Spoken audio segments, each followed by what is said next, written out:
Greetings, my lovelies. This is Blake here, and welcome to my review of the Purge election year, aka Trump's America. Before we get into the quality of the third entry of this trilogy, you need to consider your base reaction to the concept behind the Purge. In the near future, the government has created a once-a-year holiday known as the Purge, where all crime becomes legal and even morally acceptable. Murder, rape, grown-ups too. It's a crapsack world. The justification behind its existence is that it drastically reduces violent impulses, unemployment, etc. It cleanses the soul. Do you think that this is a creative idea, one which offers plenty of potential for drama, suspense, action, horror, social commentary? At the absolute least, it is a unique idea. Or do you think that this is ass retarded, makes absolutely no sense, and isn't applicable to our own world?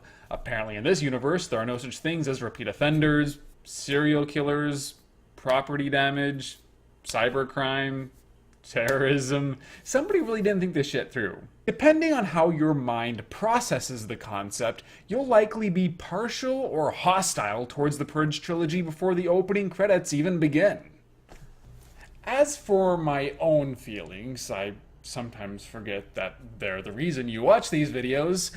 I can go either way depending on my mood, as the premise is simultaneously imaginative, something I very much respect, and yet very stupid. Although not quite as stupid as taking such a wild and unique idea and trapping it within the confines of a generic home invasion formula. I'm looking at you, first Purge movie.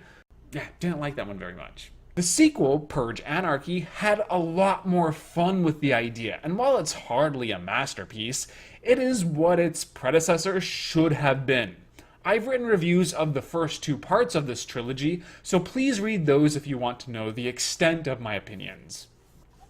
And that leads us to the subject of today, the Purge election year, where all of the ethnic minorities are poor and the wealthy are all very, very, very, very white. Trump's America. The gimmick seems to be the alleged political allegory, and the timing of this kind of subject matter is certainly not a coincidence, but don't expect any legit social commentary or deep message. Ooh, a foreigner is dressing as Uncle Sam and trying to kill Americans. What does it mean? That somebody lacked the balls to cast Middle Eastern actors in those roles?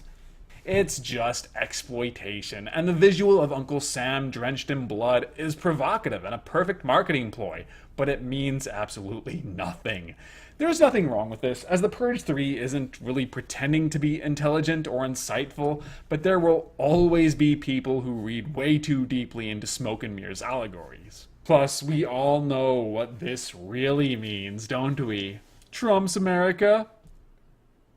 Okay, I promise that will be the last time I use that joke. And I will probably break that promise. Frank Grillo reprises his role as Barnes from Anarchy, but this time he has become head of the security detail for Senator Charlie Rowan, played by Elizabeth Mitchell, and his job is not easy because she wants to purge the purge.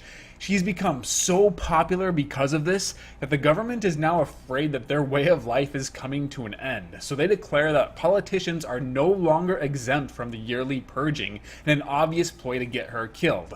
Can't see where this is going to go wrong.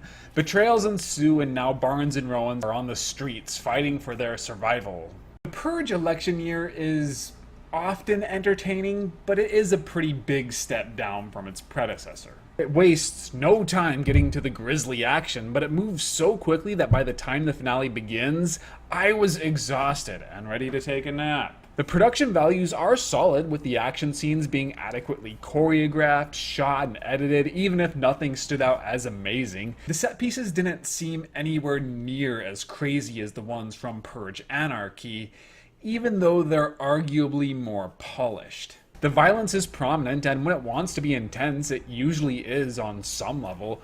Election year is also very campy, but with this kind of premise, I think it should be, and part of the fun is seeing how over the top the Purgers can get.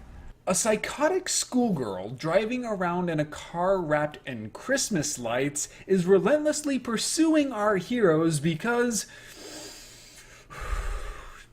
She wants a candy bar. That is her motivation. And that just might be the greatest sentence I have ever spoken in my entire life. Yeah. Seriously, most of her dialogue is, "I want my candy bar, cocksucker."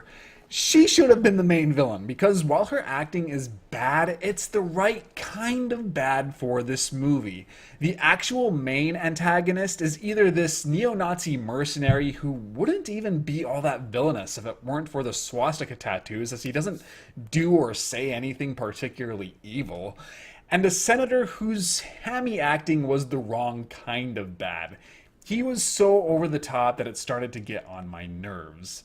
And he sincerely believes in the idea of the Purge, so at least he has convictions. I didn't like either of these characters, but I had no fun hating them. That is one thing the first Purge had going for it, is its main villain was so over the top and evil that you couldn't help but love to watch him, but you also loved to watch him die because he was so over the top and evil. Election Year really lacks a good primary antagonist, with its only memorable villain being unceremoniously removed relatively early on in the story. But the movie really only annoyed me when it was trying to be legitimately funny or cool, because the line delivery was way too awkward to take seriously. Outside of the two leads, the supporting cast, they aren't very good.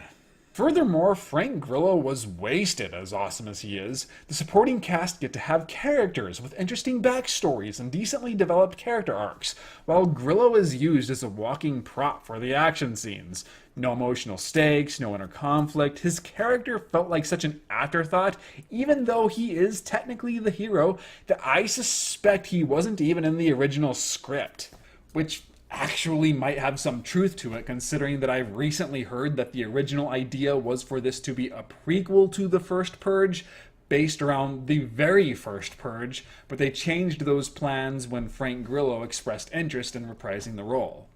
But the Purge Election Year is overall okay, I guess. It's pretty average, only worth watching if you're a fan of Purge Anarchy and if it's available as a rental. If the first Purge was a 4 out of 10 and the second Purge was a 6 out of 10, this one probably a 5 out of 10.